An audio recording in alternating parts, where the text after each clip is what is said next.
Good afternoon. I have just been to see Her Majesty the Queen, who has invited me to form a government, and I have accepted.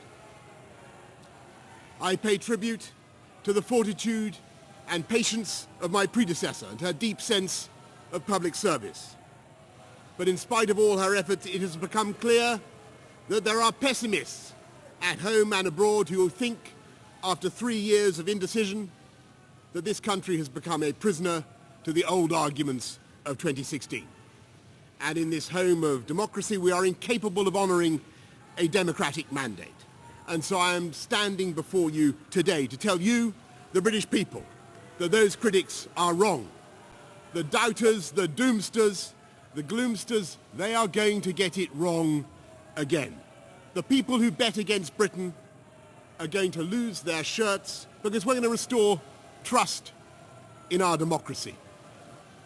And we're going to fulfill the repeated promises of Parliament to the people and come out of the EU on October the 31st, no ifs or buts. And we will do a new deal, a better deal, that will maximise the opportunities of Brexit while allowing us to develop a new and exciting partnership with the rest of Europe, based on free trade and mutual support. I have every confidence that in 99 days' time we will have cracked it. But you know what?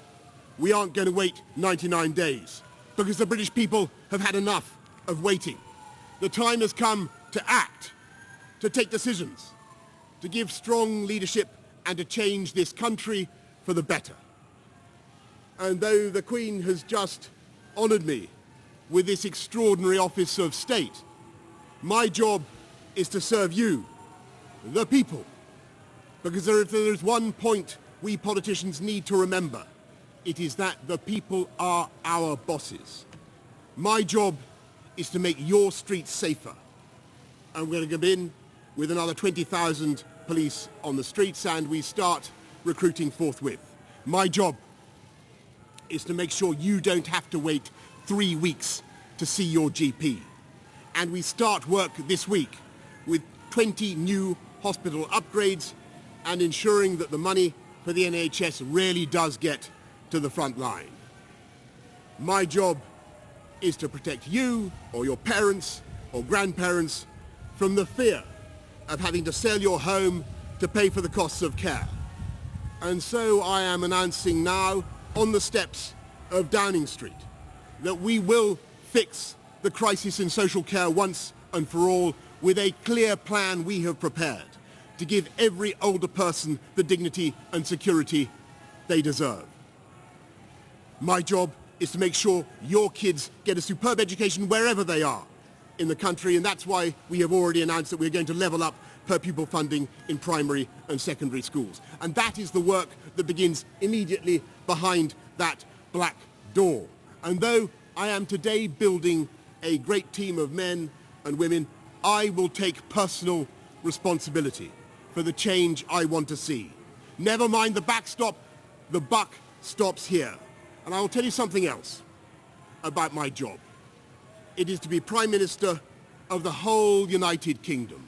And that means uniting our country, answering at last the plea of the forgotten people and the left-behind towns by physically and literally renewing the ties that bind us together, so that with safer streets and better education and fantastic new road and rail infrastructure and full fibre broadband, we level up across Britain with higher wages, a higher living wage, higher productivity. We close the opportunity gap, giving millions of young people the chance to own their own homes and giving business the confidence to invest across the UK. Because it is time we unleashed the productive power, not just of London and the South East, but of every corner of England, Scotland, Wales and Northern Ireland. The awesome foursome that are incarnated in that red, white and blue flag, who together are so much more than the sum of their parts, and whose brand and political personality is admired and even loved around the world for our inventiveness, for our humour, for our universities, our scientists, our armed forces, our diplomacy for the equalities on which we insist, whether race or gender or LGBT or the right of every girl in the world to 12 years of quality education, for the values we stand for around the world. Everyone knows the values that flag represents. It stands for freedom and free speech and habeas corpus and the rule of law, and above all it stands for democracy. And that is why we will come out of the EU on October the 31st, because in the end, Brexit was a fundamental decision by the British people, that they wanted their laws made by people that they can elect and they can remove from office. And we must now respect that decision and create a new partnership with our European friends, as warm, as close and as affectionate as possible. And the first step is to repeat unequivocally our guarantee to the 3.2 million EU nationals now living and working among us. And I say directly to you, thank you. Thank you for your contribution to our society. Thank you for your patience. And I can assure you that under this government, you will have the absolute certainty of the right to live and remain. And I say next to our friends in Ireland and in Brussels and around the EU, I am convinced we can do a deal without checks at the Irish border, because we refuse under any circumstances to have such checks, and yet without that anti-democratic backstop. And it is of course vital at the same time that we prepare for the remote possibility that Brussels refuses any further to negotiate. And we are forced to come out with no deal, not because we want that outcome, of course not, but because it is only common sense to prepare.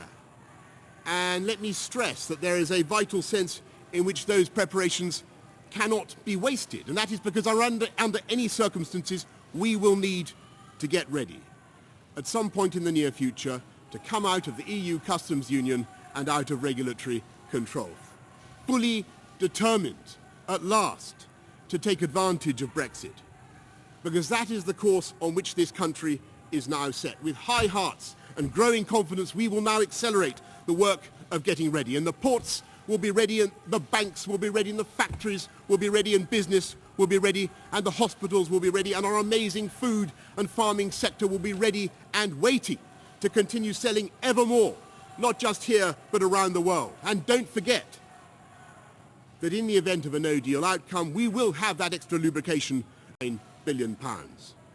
And whatever deal we do, we will prepare this autumn for an economic package to boost British business and to lengthen this country's lead as the #1 destination in this continent for overseas investment. And to all those who continue to prophesy disaster, I say yes, there will be difficulties, though I believe that with energy and application they will be far less serious than some have claimed. But if there is one thing that has really sapped the confidence of business over the last 3 years, it is not the decisions we have taken, it is our refusal to take decisions. And to those who say we cannot be ready, I say, do not underestimate this country. Do not underestimate our powers of organization and our determination, because we know the enormous strengths of this economy in life sciences, in tech, in academia, in music, the arts, culture, financial services. It is here in Britain that we are using gene therapy for the first time to treat the most common form of blindness. Here in Britain that we are leading the world in battery technology that will help cut CO2 and tackle climate change and produce green jobs for the next generation. And as we prepare for a post-Brexit future, it is time we look not at the risks but at the opportunities that are upon us. So let us begin work now to create what will drive growth and thousands of high-skilled jobs in left-behind areas. Let's start now to liberate the UK's extraordinary bioscience sector from anti-genetic modification rules. And let's develop the blight-resistant crops that will feed the world. Let's get going now on our own position, navigation, and timing satellite and Earth observation systems. UK assets orbiting in space with all the long-term strategic and commercial benefits for this country. Let's change the tax rules to provide extra incentives to invest in capital and research. And let's promote the welfare of animals that has always been so close to the hearts of the British people. And yes, let's start now on those free trade deals, because it is free trade that has done more than anything else to lift billions out of poverty. All this and more we can do now and only now, at this extraordinary moment in our history. And after 3 years of unfounded self-doubt, it is time to change the record, to recover our natural and historic role as an enterprising, outward-looking and truly global Britain, generous in temper and engaged with the world. No one in the last few centuries has succeeded in betting against the pluck and nerve and ambition of this country. They will not succeed today. We, in this government, will work flat out to give this country the leadership it deserves. And that work begins now. Thank you very much.